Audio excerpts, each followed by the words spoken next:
ప్రేమ దయగలిగిన పరమందున్న మా తండ్రి, మీ ఘనమైన నామానికి మరోసారి మా ప్రభు రక్షకుడైన క్రీస్తు ప్రభు నామమున స్తుతులు స్తోత్రాలు తండ్రి. ఇంతవరకు మమ్మల్ని ప్రేమించి సజీవులు గుంచి మరొక నూతనమైన దినాన్ని మా జీవితంలో ప్రవేశపెట్టిన విధానం బట్టి వందనాలు తండ్రి. ఈ సమయమున మిమ్మల్ని స్తుతించడానికి, ఆరాధించడానికి, మమ్మల్ని మేము సరిచేసుకొని మీ మాట చొప్పున జీవించడానికి మీరు ఇచ్చిన గొప్ప బాధ్యత, ధన్యతను బట్టి వందనాలు తండ్రి. ఇంకా మార్గ మధ్యలో ఎంతమంది అయితే మీ పిల్లలు, మా సహోదరులు అందరూ ఉండారో వారందరినీ కూడా క్షేమంగా సంఘానికి చేర్చి ఈ దినం ప్రతి ఒక్కరికి వినిపించబో వాక్యాన్ని వినిపించి, విన్న వాక్యం మేము మా హృదయంలో చేర్చుకొని వ్యర్థంగా విడిచిపెట్టగా వాక్య ప్రకారం జీవించే కృపను అనుగ్రహించమని, మంచి మాటలు వినిపించడానికి దైవజనుల ద్వారా మాకు తెలియపరుచిన విధానాన్ని బట్టి ప్రతిదీ మీకే మహిమ, ఘనత, ప్రభావములు చెల్లిస్తూ మా ప్రభు రక్షకుడైన క్రీస్తు ప్రభు నామమున కృతజ్ఞతాస్తుతులు చెల్లించి వేడుకొనుచున్నాం తండ్రి. ఆమెన్. కూడి వచ్చిన మీకు మరోసారి ప్రభునామన వందనాలండి. ఈనాడు భూమి మీద మనిషి జీవించడానికి ఏది పడితే అది తీసుకోడు, ఏది పడితే అది తినడు, ఏది పడితే అది ఆలోచించకుండా తీసుకోడు. మనం తినే ఆహారంలో కానీ మంచి వాటినే ఏరుకొని, ఎన్నున్నా కానీ మంచి వాటిని ఏరుకొని తీసుకొని తింటాం. అలాగే వేసుకునే బట్టలే కానీ ఎన్ని బట్టలు ఉన్నా కానీ వాటిని మంచి బట్టలే తీసుకొని వేసుకొని ఉంటాం. యోగ్యమైనవి, అర్హత కలిగినవే ఉపయోగించుకుంటూ ఉంటాం మన జీవితంలో. కానీ ఈ లోకానికి వచ్చిన మనము, అసలు ఈ లోకానికి వచ్చిన మనము తిరిగి పరలోకానికి వెళ్ళటానికి యోగ్యులమైనా? అసలు దేవుడు ఎవరు, మనుషులు ఎవరు, క్రైస్తవులు పరలోకానికి వెళ్ళటానికి అర్హులేనా, మనని పరలోకం తీసుకెళ్ళటానికి యేసు ప్రభువారు అర్హుడేనా అని సమాజం ఏమాత్రం ఆలోచించట్లేదు. అనేకమైన దేవుళ్ళు ఉన్నారు, వారిలో కూడా యేసు ప్రభు ఒకడు అని భావిస్తున్నారే కానీ తండ్రి అయిన దేవుడు ఉన్నాడు, ఆయన కనిపించాడు, ఈ సృష్టి అంతా ఆయనే కలుగజేశాడు, మనుషులను ఆయనే నిర్మించాడు, సమస్తం ఆయనే అనుగ్రహిస్తున్నాడు అని ఏమాత్రం మనుషులు తెలుసుకోలేక, దేవుడు అనేకులకు, మనుషులకు దేవుడు అప్పులు ఇచ్చేవాడు, దేవుడు వ్యాపారం చేసే కస్టమర్లకు దేవుడు, ఇలాగ దేవుడు అనే పదాన్ని, విలువైన పదాన్ని ప్రతి ఒక్కరికి దాన్ని పెట్టి దాన్ని విలువను తీసివేస్తున్నారు. అసలు ఈ దేవుడు అంటే ఎవరు? ఏదైనా వస్తువు లేని వాటిని సృష్టించగలిగే ఆయన, దాన్ని నడిపించే ఆయన, దాన్ని నాశనం చేసే ఆయనే. ఆ సామర్థ్యం కలిగిన ఎవరైతే ఉన్నారో ఆయన మాత్రమే దేవుడు. ఈ సృష్టి, ఈ విశ్వం ఏమీ లేదు, కానీ దేవుడు ఉన్నాడు, ఆయన మాత్రమే ఇది కలుగజేశాడు. ఏ మనుషులు వీటిని కలుగజేయలేడు. ఈ ప్రకృతిని, విశ్వాన్ని కూడా నడిపిస్తుంది దేవుడే. దీన్ని నాశనం చేయబోయేది కూడా దేవుడే. ఈ పదాన్ని మనం, ఈ మాటలు, ఈ ఆలోచన మనం తెలుసుకోలేకపోతున్నాం. అపోస్తుల కార్యం ఆదికాండం 1వ వచనం, దేవుడు జీఓడి, గాడ్ అంటే జీ అంటే జనరేటర్, ఓ అంటే ఆపరేటర్, డి అంటే డిస్ట్రాయిడ్. అంటే ఈ 3 పదాలను కలిపి దేవుడు, గాడ్ అనే పేరు పెట్టారు. ఈ 3 ఎవరికి సెట్ అయింది? అది చేసిన వ్యక్తికి తప్ప ఇంకెవ్వరికి సెట్ కాదు. 3 దేవతలు, దేవుళ్ళు ఉన్నా కానీ ఎవరైతే నిర్మించారో వారికి మాత్రమే ఆస్వాదించగలిగినది. ఆదికాండం 1వ అధ్యాయం 1వ వచనం అండి, ఆది యందు దేవుడు భూమి ఆకాశములను సృజించెను.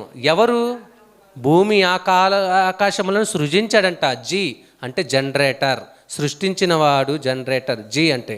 తర్వాత అపోస్తుల కార్యములు 1వ అధ్యాయం 7వ వచనం, నడిపించుచున్నవాడు. ఎవరు నడిపిస్తున్నారు అని? అపోస్తుల కార్యములు 1వ అధ్యాయం 7వ వచనం,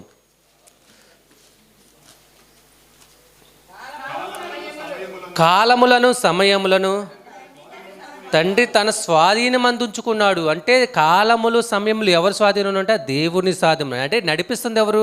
దేవుడే. ఏ మనుషుడు నడిపించట్లేదు, ఏ మనిషి సృష్టించలేడు. తర్వాత ఆపరేటర్ నహూము గ్రంథం 2వ అధ్యాయం 1వ వచనం,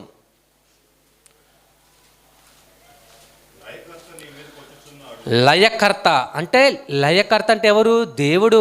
లయకర్త అంటే నాశనం చేయువాడు మీ మీదకి వస్తున్నాడు. అంటే వస్తువు ఉంటేనే కదా నాశనం చేసేది, మరి ఏ వస్తువు లేకపోతే నాశనం చేయలేడుగా. ఈ విశ్వాన్ని కూడా నాశనం చేయగలిగింది దేవుడు ఒక్కడే. మనుషులు మనం నాశనం చేయగలుగుతామంటే మనం వల్ల కాదు. మనం మహా అయితే కోసేసిన చెట్లు నీటిని కాలుస్తాం, కానీ బూడిదైద్ది మళ్ళీ కనిపిస్తుంది. కనిపించకుండా చేయగలిగిన వారు ఎవరంటే దేవుడే. ఈనాడు సమాజానికి దేవుడు అని అర్థం కాకుండా ఆ పదాన్ని అనేక వాటికి ఉపయోగించి దేవుడు అనే పదాన్ని చులకనగా చేసి దేవుడు కొన్ని సినిమాలలో కొన్ని మాటలు మనం వింటుంటాం. సిన్సియర్ పోలీసు వ్యక్తి ఏమంటాడంటే, ఆ దేవుడు దిగి వచ్చినా, దేవుడు తప్పు చేసినా సరే నేను శిక్షిస్తానని. అంటే దేవుడు తప్పు చేస్తాడా? తప్పు చేస్తే దేవుడు అని ఎందుకు అంటారు ఆయన్ని? తప్పు చేసేవాడు కాదు కదా దేవుడు. ఆ పదాన్ని చులకనగా చేశారు. తర్వాత దేవుడు దిగి వచ్చినా నిన్ను విడిచిపెట్టను అంటే దేవుడు దిగి వస్తాడా? దేవుడు దిగి వచ్చే లోకమా ఇది? అసలు ఆయన సింహాసనం, ఆయన పాదపీఠం కింద ఉంది మన భూమి. అంతటి మహోన్నతుడు ఆయన. దేవుడు దిగి వస్తే కానీ నిన్ను విడిచిపెట్టను అనే మాటలు కొన్ని మాటలు మన సినిమాలో చూస్తాం. మనుషులు దాన్ని తెలుసుకొని మనుషులు కూడా మాట్లాడుతున్నారు. ఎందుకని దేవుడు అనే మాటను చులకన చేస్తున్నారు? ఆయనకున్న క్యారెక్టర్ అనేది అంత గొప్పది. ఏదైనా సృష్టించగలగడు, ఏదైనా నడిపించగలడు, ఏదైనా నాశనం చేయగలగడు. అంత మహోన్నతుడు ఇప్పుడు మనకి చులకనగా అవపడుతున్నాడు. మనుషులు అర్థం చేసుకోలేకపోతున్నాడు. దేవుడు అర్థం కావట్లేదు మనుషులకు. తర్వాత మనల్ని నడిపించాలంటే ఒక రక్షకుడు ఉండాలి. ఇప్పుడు దేశాన్ని పరిపాలించే ప్రధానమంత్రి ఎట్టాగు ఉన్నాడో, దేవుడికి మనిషికి మధ్య వ్యక్తి యేసుక్రీస్తు వాళ్ళు ఉండాలి. ఆయనే యేసుక్రీస్తు వాడే యోగ్యుడా? ఎందుకని ఆయన యోగ్యుడిగా ఎంచాడు? మనం చూద్దాం. యేసుక్రీస్తు వారి గురించి మనం ఎప్పుడు చదువుకుంటున్న మాటలే. ఎఫెసీయులకు రాసిన పత్రిక 1వ అధ్యాయం 4-6 వచనాల్లో ఉండిద్ది. యేసుక్రీస్తు వారే ఎందుకు యోగ్యుడు, ఆయనే ఎందుకు రక్షకుడు, సర్వ మానవాళికి ఆయనే రక్షకుడు ఎందుకు అని మనం కొన్ని మాటలు చూద్దామండి. ఎట్లనగా తన ప్రియుని యందు తాను ఉచితముగా మనకు అనుగ్రహించిన తన కృపా మహిమకు కీర్తి కలుగునట్లు తన చిత్త ప్రకారమైన దయా సంకల్పము చొప్పున యేసుక్రీస్తు ద్వారా మనలను కుమారులుగా స్వీకరించుటకు మనలను ముందుగా తన కోసము నిర్ణయించుకొని మనము తన ఎదుట పరిశుద్ధులను నిర్దోషములై ఉండాలని జగత్ పునాది వేయబడక మునుపే ప్రేమ చేత ఆయన క్రీస్తులో మనల్ని ఏర్పరచుకునేను. ఈనాడు యేసుక్రీస్తు గారు ఒక దేవుడండి. ఆయన 2000 సంవత్సరాల క్రితమే వచ్చాడండి. ఆయన మనందరి కోసం ప్రాణం పెట్టాడంటే ఎవరు నమ్ముతారండి? ఆ కాలంలో నువ్వు ఉండావా, నేనున్నావా? ఆయన అలా జీవించాడని నీవు చూసావు, నేను చూసానా? ఆయనే రక్షకుడని ఎలా అనుకోవాలి? ఆయన మన పాపాలను తీసివేస్తాడని ఎలా అనుకోవాలని అనేక హేతువాదులు అనేక ప్రశ్నలు వేస్తూ ఉన్నారు. యేసుక్రీస్తు వారిని జగత్తు పునాది వేయకబడ ముందే దేవుడు ఏర్పాటు చేశారు. ఎందుకోసం ఏర్పాటు చేశారు? ఆయన ద్వారానే మనము ఆయన దగ్గరికి వెళ్ళాలి, దేవుని దగ్గరికి. ఆయన ద్వారానే మనల్ని కుమారులుగా స్వీకరించడానికి దేవుడు ఏర్పాటు చేశాడు. యోహాను సువార్త, అపోస్తలుడైన యోహాను గారు రాసిన సువార్త 1వ అధ్యాయం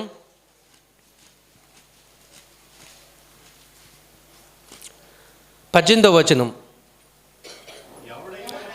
ఎవడైనను ఎప్పుడైనను దేవుణ్ణి చూడలేదు, తండ్రి రొమ్మునున్న అద్వితీయ కుమారుడే ఆయనను బయలుపరిచెను. అంటే ఎవరు బయలుపరిచాడు దేవుడి గురించి అంటే యేసుక్రీస్తు వారు ఈ లోకానికి వచ్చి తండ్రి ఇలాగున్నాడు, తండ్రి ప్రేమ ఇలాగుంది, ఒకనాడు మీరు చూసిన విధానం వేరు, తండ్రి మనసు ఇలాగుంది, ఆయన మనసు ఆయన ఉద్దేశాలన్నీ బయలుపరచడానికి నేను వచ్చాను. అంతకుముందు ప్రవక్తల ద్వారా దేవుడు తెలియపరిచినా కానీ వాళ్ళు కొద్దిగా మాత్రమే తెలుసుకున్నారు, మళ్ళీ మర్చిపోయారు. దేవుని గురించిన పూర్తి అవగాహన తెలియపరచడానికి యేసుక్రీస్తు వారు భూమి మీదకి వచ్చాడు. ఆయన మాత్రమే. ఎందుకంటే అంతకుముందు దేవుడిని ఎవరు చూసి ఉండలేదు. కానీ పాత నిబంధన కాలంలో దేవుడు కనిపించాడు కదా, అనేకులతో మాట్లాడారు కదంటే అది ఎవరు దేవుని చూడలేదు. దేవుని దూత మాత్రమే అది అనేకులకు అగపడింది. యేసుక్రీస్తు వారు మాత్రమే దేవుణ్ణి చూసి ఆయన గురించి బయలుపరిచిన వ్యక్తి ఎవరంటే భూమి మీదకి వచ్చి యేసుక్రీస్తు వారు ఒక్కరే మాత్రమే. ఆయన మాత్రమే అర్హుడు. ఎందుకంటే మనకు రక్షకుడుగా ఆయన మాత్రమే ఉన్నాడు. ఇందాక మనం చదువుకుందాం ప్రకటన గ్రంథంలో, మనం వాక్యపఠనం చేసుకున్న విషయంలో ప్రకటన గ్రంథం 5వ అధ్యాయం 10వ వచనంలో ఉండిద్ది. ఆ పెద్దలు నీవు ఆ గ్రంథమును తీసుకొని దాన్ని విప్పుటకు యోగ్యుడు అంట. యేసుక్రీస్తు వారు యోగ్యుడు ఎందుకయ్యాడు? భూమి మీదకు వచ్చిన ప్రతి మనిషి అనేకమైన పాపాలు చేస్తూ ఉన్నాడు. మనిషి ఆయన పుట్టిన వ్యక్తి ఎవరైనా సరే దేవుడేమో యథార్థవంతులుగా పుట్టించాడు, వారికి ఎటువంటి పాపం లేకుండా పరిశుద్ధంగా పుట్టించారు.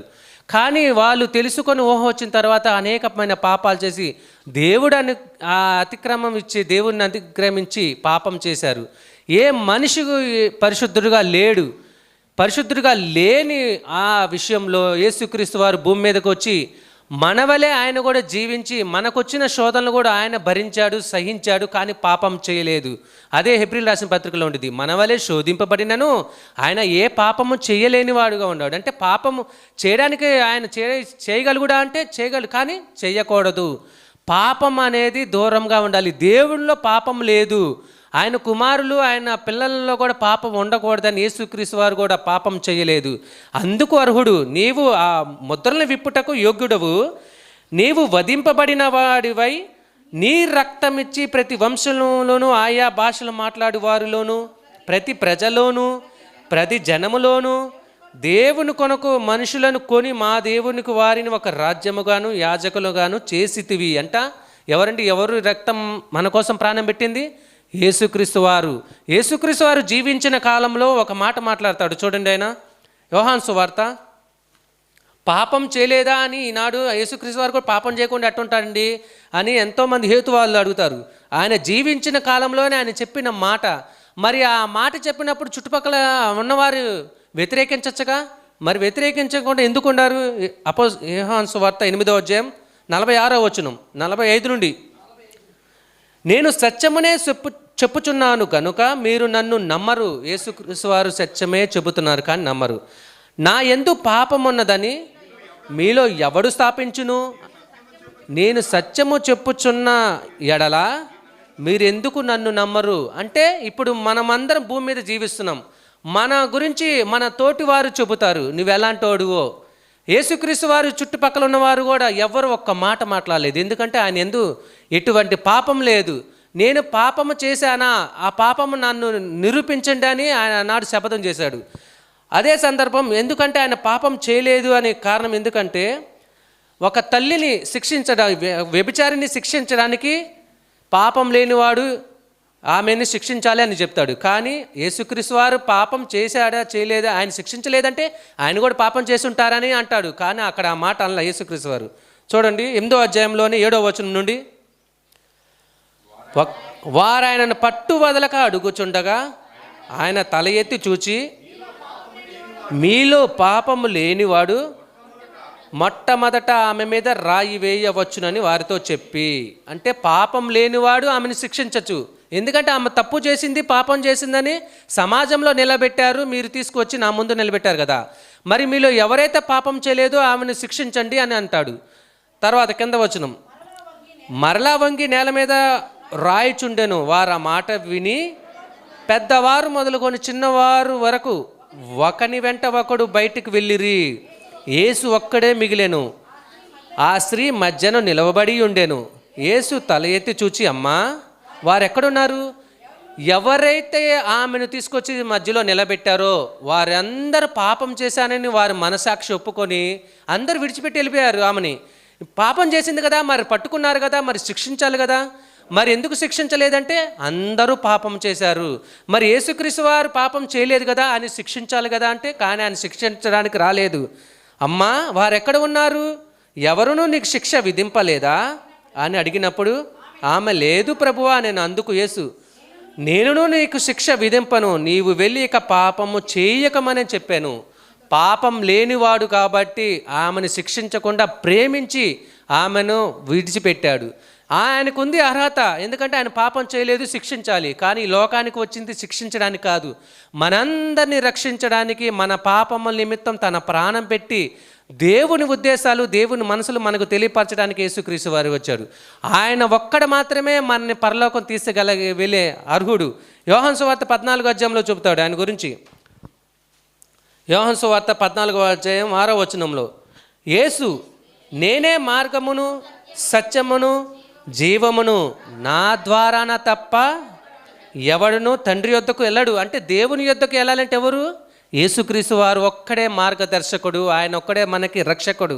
ఈ ప్రపంచానికి మార్గదర్శకుడు ఎవరైనా ఉండాలంటే యేసుక్రీస్తు వారి. కానీ సమాజం యేసుక్రీస్తు వారు 2000 సంవత్సరాల క్రితం వచ్చాడు.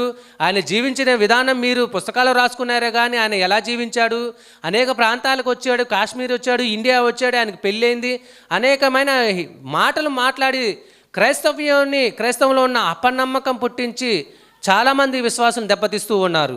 కానీ దేవుడు ఈ గ్రంథం రాయడానికి కొన్ని వేల సంవత్సరాలు పట్టింది. దేవుడు చరిత్ర ఆధారంగా రాశాడు ఈ గ్రంథం. ఎందుకంటే మనుషులు రాసే పుస్తకంలో రాయలేదు, జరిగినది యథార్థత, జరిగినది సందర్భాలను అన్నిటినీ ఆ జరిగిన తర్వాతే దాన్ని రాయించాడు దేవుడు మనకి. ఈనాడు చదువుకుంటున్న మనము దేవుని ఉద్దేశాలు తెలుసుకోవాలి. యేసుక్రీస్తు వారు ఒక్కడే మనకు రక్షకుడు.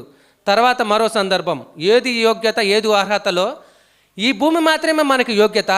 ఎందుకంటే గ్రహాలు 9 ఉన్నాయి. 9 గ్రహాల్లో మిగతా గ్రహాల్లో కూడా దేవుడు మనుషులను పుట్టించచ్చు కదా, అక్కడ నివాసం ఉండొచ్చు కదా అని మనుషులు అనుకొని చంద్రమండలంలో వెళ్ళి అక్కడ స్థలాలు కొనుక్కోవడం, అక్కడ ఆక్సిజన్ ఉందని, అక్కడ నీరు ఉందని వెతికి ప్రజల ధనాన్ని, అనేకమైన ధనాన్ని వ్యర్థంగా ఉపయోగిస్తున్నారు. ఈ భూమి ఒక్కటే నివాస యోగ్యమని దేవుడు చెబుతున్నాడు యోబు గ్రంథం 26వ అధ్యాయం. ఎందుకంటే గ్రహాలు 9 గ్రహాలు ఉన్నా కానీ ఈ భూమి మాత్రమే మనుషులకు యోగ్యమైనది. యోబు గ్రంథం 26వ అధ్యాయం 7వ వచనం. శూన్య మండలం పైన ఉత్తర దిక్కునున్న ఆకాశ విశాలమును ఆయన పరిచెను. దేవుడు శూన్యము పైన భూమిని వేలాడ చేసినంట. భూమిని శూన్యంలో వేలాడ చేశాను. చాలండి. తర్వాత 37వ అధ్యాయం, యోబు గ్రంథం 37వ అధ్యాయం 12వ వచనం. ఆయన వలన నడిపింపబడినవై నరులకు నివాసయోగ్యమైన భూగోళం. అంటే దేవుడు మనుషులకు నివాసయోగ్యం ఏది? భూమి మాత్రమే. దేవుడు ఈ మనుషులు అయిన మనని, ఈ శరీరాన్ని నిర్మించింది భూమిలోని భాగాన్ని తీసి ఆ భాగంతో ఈ మానవాకారం తయారు చేశాడు. మనం ఈ భూమి మీద మాత్రమే బ్రతకగలుగుతాము. ఈ భూమి దాటి పక్కకి ఎటు వెళ్ళినా సరే బ్రతకలేము. ఎందుకంటే ఈ భూమికి ఆకర్షణ శక్తి ఉంది. ఈ భూమిలో నుండి వచ్చిన ఈ దేహం ఈ భూమిలో నివాసించడానికి యోగ్యమైనదిగా దేవుడు ఎంచి భూమిని సృష్టించాడు. మరి చంద్రుడు ఉన్నాడు కదండి, అంగాకరుడు ఉన్నాడు కదండి, మిగతా గ్రహాలు ఉన్నాయి కదండి, అవన్నీ నివాసమే కదా, అవి కూడా ఉన్నాయి కదా గ్రహాలు, వాటిలో కూడా నివసించు కదా అంటే దేవుడు వాటిని నివాసం చేసింది. ఎందుకంటే ఈ భూమి తిరగడానికి అవన్నీ ఉపయోగపడాలి.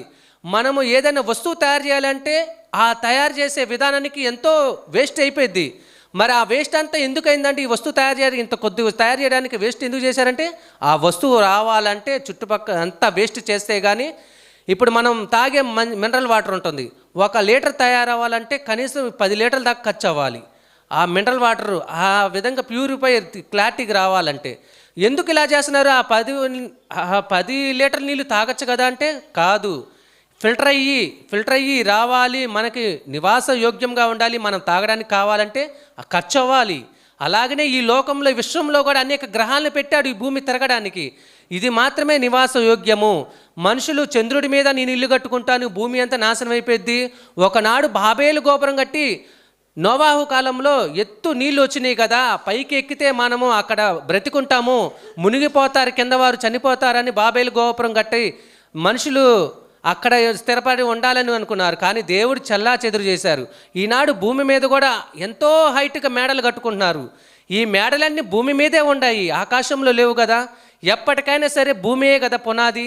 ఈ భూమి మీదే కదా అంతనంత ఎత్తుకు దాదాపు 100 స్టేర్లు 150 స్టేర్లు అంత హైట్ కట్టుకుంటున్నారు మనిషి. ఎందుకు? భూమి మీద బ్రతికే కొద్దిపాటి జీవితానికి అంత సుఖం అంత సౌఖ్యం అవసరమా? ఈ భూమి మీద మనిషి సుఖదుఖాలు అనుభవించడానికి వచ్చాడు. ఎందుకంటే సుఖదుఖాలను తర్వాత నువ్వు జీవించే జీవితం సపరేట్ అయిపోతాయి. ఎప్పుడు సుఖంగా ఉండేది దేవుని యొద్ద, ఎప్పుడు బాధ ఉండేది, దుఃఖం ఉండేది నరకంలో. ఈ 2 భూమి మీదే నీకు జతపరిచి ఉంచాడు. ఈ భూమి మీదకి వచ్చిన నీవు ఈ సుఖదుఖాలు తెలుసుకుంటేనే, సుఖమేంటో దుఃఖమేంటో తెలిస్తేనే కదా రాబోతున్న నువ్వు ఆ లోకానికి వెళ్ళడానికి అర్హుడు. సుఖదుఖాలను దేవుడు జతపరిచి ఉంచిన ఈ జీవితాన్ని మనము సుఖం కావాలని కోరుకొని అనేక విధాలుగా సుఖపడుతూ ఉన్నాడు. దేవుణ్ణి పక్కన పెట్టి తన శరీరాన్ని పోషించుకోవడానికి ఎంతగా సుఖపడుతున్నాడంటే మనం వాడే బాత్రూమ్ కూడా బంగారంతో చేయించుకొని ఉపయోగించుకుంటున్నాడు. అంత స్థితికి దిగజారుతున్నాడు మనిషి. ఎందుకని? ఏమండి, మనం వదిలివేసే ఆ దాన్ని కూడా సింహాసనం బంగారంతో చేయించుకోవాలా? మనిషి అంత లగ్జరీగా అనుభవిస్తున్నాడు. ఎంతకాలం జీవిస్తాడంటే కొద్ది కాలమే. భూమి మీద మనిషి జీవితం 60 లేదా 70 సంవత్సరములు, ఇంతకంటే ఎక్కువ జీవించలేము. ఈ 70 సంవత్సరాల్లో 30 సంవత్సరాలు నిద్రకైపోతుంది. మిగతా కాలాలతో లెక్కేస్తే చివరికి మనం దేవుడి కోసం కనీసం 5 సంవత్సరాలు కూడా జీవించలేము. 70 సంవత్సరాల్లో పూర్తిగా మనం లెక్క వేసుకుంటే ఆ 5 సంవత్సరాలు జీవించలేకపోతున్న మనిషి తర్వాత లోకం ఉందో లేదో తెలియదు, తర్వాత బ్రతుకుందో లేదో తెలియదు. ఇప్పుడు బ్రతికాము, ఇప్పుడు సుఖపడదామని చెప్పి అనేకమైన వస్తువులు తయారు చేసుకొని సుఖపడుతూ ఉన్నాడు. ఎందుకు? ఈ తర్వాత ఏమైపోతాడు? ధనవంతుడు ఏనాడు సుఖపడ్డాడు? జీవితం మీద భూమి మీద ఉన్నంతకాలం సుఖపడ్డాడు. కానీ నరకానికి వెళ్ళి ఇప్పటికీ ఎన్నో సంవత్సరాలు, 3000 సంవత్సరాలు దాటింది ఆయన నరకంలో వేదన పడుతూ. భూమి మీద దేవుడు సుఖదుఖాలను ఏర్పాటు చేసింది ఎందుకు? ప్రసంగి గ్రంథం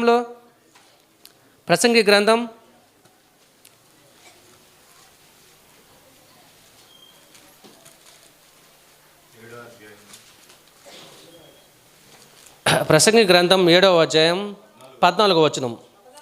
సుఖదినమందు సుఖముగా ఉండుము, ఆపద్దినమందు యోచించుము, తాను చనిపోయిన తర్వాత జరుగు దానిని నరులు తెలుసుకున్నట్లు దేవుడు సుఖదుఖాలను జతపరిచాను. అంటే సుఖదుఖాలు భూమి మీద ఏంటంటే, సుఖం అంటే దేవుడు ఉన్న ప్రాంతం, దుఃఖం అంటే తర్వాత దేవుణ్ణి విడిచిపోయి మనం దేవుణ్ణి ఎరుగక దేవుణ్ణి మరచి దేవునికి వ్యతిరేకంగా జీవిస్తే మనం దుఃఖపడతాము. ఈనాడు మనము దుఃఖపడుతున్నామంటే దేవుణ్ణి వ్యతిరేకించారండి. కష్టాలు వస్తున్నాయంటే దేవుణ్ణి వ్యతిరేకించే. ఎందుకంటే ద్వితీయోపదేశ కాండంలో దేవుడు ఒక మాట చెప్తాడు చూడండి. దేవుడు ఒకనాడు ఇశ్రాయేల్ ప్రజలకి దేవుడు చెబుతున్నాడు. ద్వితీయోపదేశ కాండము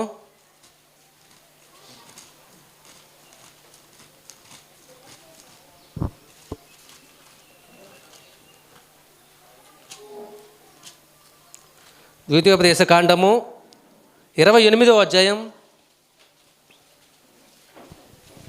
58వ వచనము. నీవు జాగ్రత్త పడి ఈ గ్రంథములో రాయబడిన ఈ ధర్మశాస్త్ర వాక్యములన్నిటినీ అనుసరించి గైకొనుచు నీ దేవుడైన యెహోవాను ఆ మహిమగల భీకరమైన నామమునకు భయపడని ఎడలా. భయపడాలా? దేవునికి భయపడాలా? భయపడకూడదా? భయపడాలి. ఒకవేళ భయపడని ఎడలా యెహోవా నీకును నీ సంతతికి ఆశ్చర్యమైన తెగుళ్ళను కలుగజేయును. అవి దీర్ఘకాలముండు గొప్ప తెగుళ్ళు, చెడ్డ రోగములనై ఉండును. నీవు భయపడిన ఐగుప్తు క్షయవ్యాధులన్నిటినీ ఆయన నీ మీదకి తెప్పించును అని అవి నిన్ను వెంటాడునంట. ఏం చేయాలంట? దేవుని ధర్మశాస్త్రంలో ఉన్న గ్రంథాలను వాక్యాలను మనం తెలుసుకొని ధ్యానించాలా, వాటి ప్రకారం జీవించాలా, దేవునికి భయపడాలా. యేసుక్రీస్తు వారు ఈ లోకానికి వచ్చి దేవుడికి భయపడి భయభక్తులు కలిగి జీవించాడంటే మనమెంత అండి? యేసుక్రీస్తు వారు పరిశుద్ధుడు, దేవుడు రొమ్మున ఆనుకొని దేవుని ఉద్దేశాలన్నీ చూసినవాడు, తెలుసుకున్నవాడు. యేసుక్రీస్తు వారు ఈ లోకానికి వచ్చి తన మనవలే జీవించచ్చు కదా. జీవించకుండా దేవుడంటే భయము భక్తి కలిగి పరిశుద్ధంగా ఉండి పాపం చేయకుండా ఎందుకు జీవించాడు? ఈ భూమి మీద మనకు కొద్దిపాటి జీవితమే. ఈ కొద్దిపాటి జీవితమే తర్వాత రాబోతున్న శాశ్వతమైన జీవితానికి ఇదొక క్వశ్చన్ మార్కు, అది ఆన్సరు. ఈ క్వశ్చన్ మార్కులో మనం పాస్ అవుతేనే కదా మనం పరలోకం చేరేది. దేవుని యందు భయభక్తులు కలిగి జీవించాలంట. ప్రసంగి అనే సొలొమోను గారు ఈ భూమి మీద అనేకమైన సుఖాలు పొందాడండి. ఆయన పొందిన సుఖంలో ధనం విషయంలో కానీ, ఐశ్వర్య విషయంలో కానీ, తిండి విషయంలో కానీ, హోదా విషయంలో కానీ, తర్వాత శరీర సంబంధమైన విషయాలు అన్నిట్లో ఆయన ఎంతో సుఖపడి చివరికి ఏం తేల్చాడంటే ప్రసంగి గ్రంథం ఆయన చివరికి తేల్చిన విషయం చూడండి. ప్రసంగి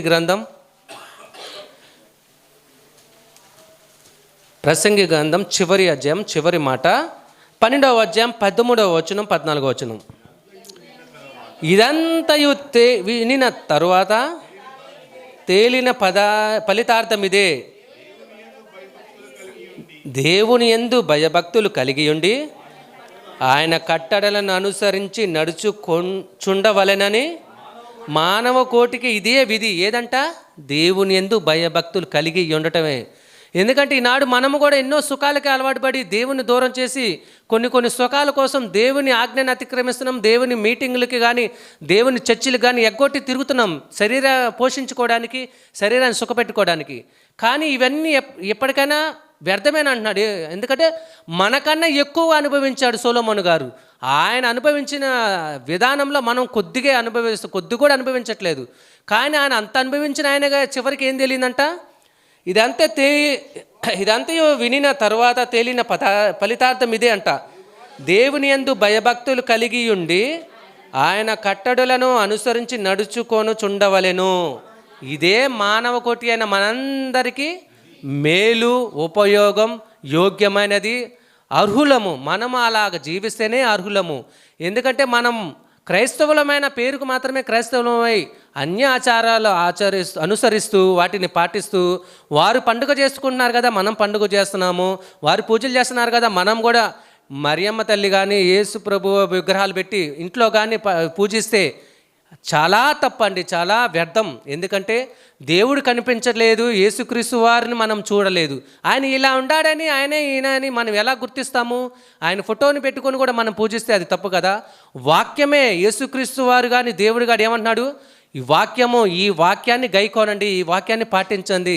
క్రైస్తవులందరికీ మన కూడా ఏంది, దేవుని ఆజ్ఞలను భయభక్తులు కలిగి జీవించడమే మానవ కోటికి మనందరికీ మేలు.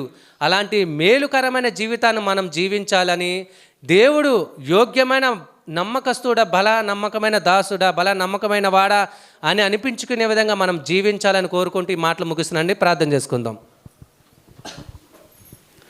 ప్రేమ దయగలిగిన పరమందున్న మా తండ్రి, మీ ఘనమైన నామానికి క్రీస్తు నామమున స్తుతులు స్తోత్రాలు తండ్రి. ఈ లోకానికి వచ్చిన మేము మీ గురించి తెలుసుకొనని మా తండ్రులు అనేకమైన విగ్రహాల చుట్టూ తిరిగి ఇవే నిజమనుకొని వాటితో పాటు మమ్మల్ని కూడా తిప్పి మీ నిన్ను దూరం చేసి ఆ ఆచారంలో మమ్మల్ని దించారు. కానీ వాటిలోండి మీ వాక్యం నాకు వినిపించి, మా అందరికి వినిపించి, నిజమైన దేవుడెవరో తెలుసుకొని, లోక రక్షకుడెవరో తెలుసుకొని, స్థిరమైన నివాసం ఏదో తెలుసుకొని వాటి కొరకు జీవించడానికి మీరు ఇచ్చిన మాటలను బట్టి వందనాలు తండ్రి. ఇంత గొప్ప ప్రేమ కృప మీరు మాకు చూపి సజీవుల గురించి మీ మాటల ద్వారా హెచ్చరిస్తూ మమ్మల్ని సరిచేసుకోవడానికి ఇచ్చిన అవకాశం బట్టి మీకే మహిమ, ఘనత, ప్రభావం చెల్లిస్తూ ప్రతి క్షణం మిమ్మల్ని మహిమపరిచే విధంగా మా జీవితాలు ఉండాలని, అలాగూ జీవించడానికి మేము ప్రయత్నించడానికి మాకు ఇచ్చిన అవకాశం బట్టి మరోసారి మా ప్రభు రక్షకుడైన క్రీస్తు ప్రభునామమున కృతజ్ఞతాస్తుతులు చెల్లించి వేడుకొనుచున్నాం తండ్రి. ఆమేన్. మరోసారి మీ అందరికి క్రీస్తు నామమున వందనాలండి.